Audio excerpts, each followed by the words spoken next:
What's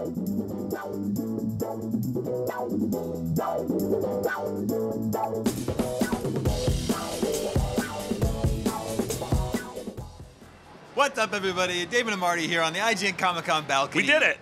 Marty, you have something to tell us about The Walking Dead. Yeah, today, one of the big events today was, it was a dual Walking Dead and then Fear the Walking Dead panel. The new show. The new show. And so we got a glimpse of the next season of Walking Dead. And we know things just aren't going well. Rick has been having a rough... Really? They've been going so well this whole time. Rick's been having a rough time lately. I guess their luck had to run out eventually. Yeah, that's what happens when zombies just devour everyone you love. But the really interesting thing here was Fear the Walking Dead, which is a sort of a strange concept to where it's a show that's going to exist alongside The Walking Dead, but it's gonna focus more on like what people were doing when the outbreak actually happened. Okay. So, like, obviously, like the regular Walking Dead begins. There's that short scene where Rick gets in a coma, but then it begins with him waking up and like, oh man, nothing is going well. Sort of like 28 Days Later. Where'd everybody go? Where'd everyone go? And why am I still alive despite being shot in the head? I think.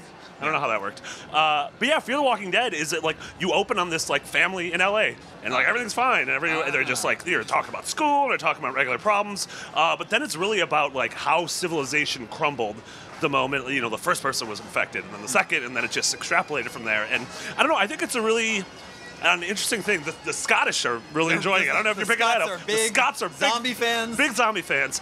It's interesting that these shows are going to run alongside each other because Robert Kirkman said for a while that he believes like the Walking Dead universe and the Walking Dead as a comic series could go on forever. Yeah. Like Rick could die. It's not like a story that he's just telling us that has an ending. He wants it. Yeah. A zombie movie that goes on forever. Yeah, and it's one of those like all of the main characters could die, and then we'll just focus on other ones. Yeah. So that's an interesting thing here. So you have the characters. Obviously the main Walking Dead takes place in the southeast, like in Atlanta. Yeah. But then we have Fear the Walking Dead, which takes place in LA. And so people were wondering, even during the panel, they were talking about, like, will these characters ever meet? Because that would be pretty cool. And the actor was like, I have a huge crush on the guy who plays Rick, so I want to meet him. But the answer is sort of, right now, no. Because it'd be really tough. Like, once civilization crumbles, I feel like it'd be really hard to get from LA to Atlanta. It's already sort of a pain to get to LA to Atlanta. Yeah, it's true. I don't know if you've ever flown out of LAX in the ATL. Do they call it ATL? Yeah. They could. Yeah, I've seen that film. So we're not sure. Like, I don't think this is going to be a sort of crossover. Like, there's not going to be a Nick Fury to this this Walking Dead television universe. But it is interesting that the stories, we're going to learn more about the regular Walking Dead based on Fear the Walking Dead, because we're going to see, oh man, maybe we'll learn more about what actually caused the outbreak. Yeah. And maybe we're going to learn like why these certain things are happening, why things are happening in certain cities that are referenced in regular Walking Dead. And I find it like it's a really interesting way to present a story to me. So Robert Kirkman, creator of Walking Dead, is he involved in Fear the Walking Dead? Yeah, he's still in the same advisory role that he's involved in regular Walking Dead. But it's interesting that whereas the regular Walking Dead has, I don't know, the regular Walking Dead, regular old zombies, where that's still, it's pulling a lot of characters and everything from the comics. So Walking Dead Prime. Walking Dead Prime. Ooh, I like that. It's pulling in a lot of characters from the comics. So if you've read all, 130, 40, 50 issues, you sort of know what's going on. You know who the governor is. You know who Michonne is when they are introduced. But this almost feels like Telltale's game, where like we're not sure who these characters are. Yeah. So whereas when you watch a show and you're like, well, I know X, Y, and Z probably aren't going to die because they make it all the way to issue 100 in the comics, the stakes are really going to be raised here because you're like, man, any of these characters could die right now. Sure. And I find that really cool. And it's also, it's sort of going off script a little bit, just based on like instead of having to adhere to Kirkman's zombie Bible. We call it the Zombie Bible. Yep. So Walking Dead Prime. There was a cop. It's forging its own path, which I find interesting. Which it reminds me, I was telling you earlier, of how the Marvel TV shows are handling it, where you have Agents of S.H.I.E.L.D. and Peggy Carter. And obviously they're not going to cross a bunch because they take place 60, 70 years apart. Yeah. But they're both feeding into the same sort of overall core narrative, which, I don't know, I find it's like a really interesting topic to me. Sure. Yeah.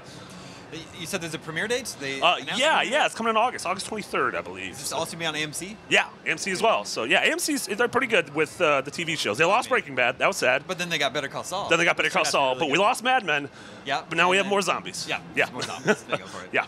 What about like showrunners. Same showrunners as Walking Dead No, Prime? no, different showrunner. I'm not exactly sure who it is, but it's a different set because these shows are going to run. You know, they're going to coincide. It's almost going to be like handing the baton off. When one finishes, the other one's going to start, which is, I don't know, almost like the HBO format where you're always going to have something to watch. So if you love zombies, like just all year long, you're going to have something to watch. And I mean, honestly, I don't know, it's really interesting to me that like this universe has gotten so big lately. You know, just what started off just the as Walking Dead universe? Yeah. What started off just as that, you know, a simple black and white comic series now has, you know, it has Telltale's game universe, which, you know, season 2 and then the Michonne stories, and we're going to probably get a season 3 someday, and then we have, you know, these 2 seasons of TV shows, and I wouldn't be surprised if someday we get a Walking Dead movie. I don't know, it's really impressive to me how this thing that was sort of, it had a cult following, you know, 5, 6, 7, 10 years ago, now is this like massive hit. Who knew that zombies would be popular? When is the zombie bubble going to burst? Yeah. When do we reach peak zombie? Well, there's just the last zombie, and then you go over the zombie hill. Yeah. Like I guess that's like in World War Z. Zombies like that's true. Oh my God, where they created that mountain. I thought World War Z might have been the thing that, like, you know, where everyone's Brad like, Pitt is getting Brad on the Pitt, zombie you train, ruined, but nope. you ruined all the zombies. But obviously, like I mean, we see like anything we put up zombie-wise on IGN still does huge. And Dying Light was one of the biggest games earlier this year that came out of nowhere. Yeah, Dead Island. Dead Island, absolutely. Yeah. Stubbs, remember Stubbs? Stubbs the zombie. Yeah, he took his head off and he used it as a bowling ball. Game. A little bungee game.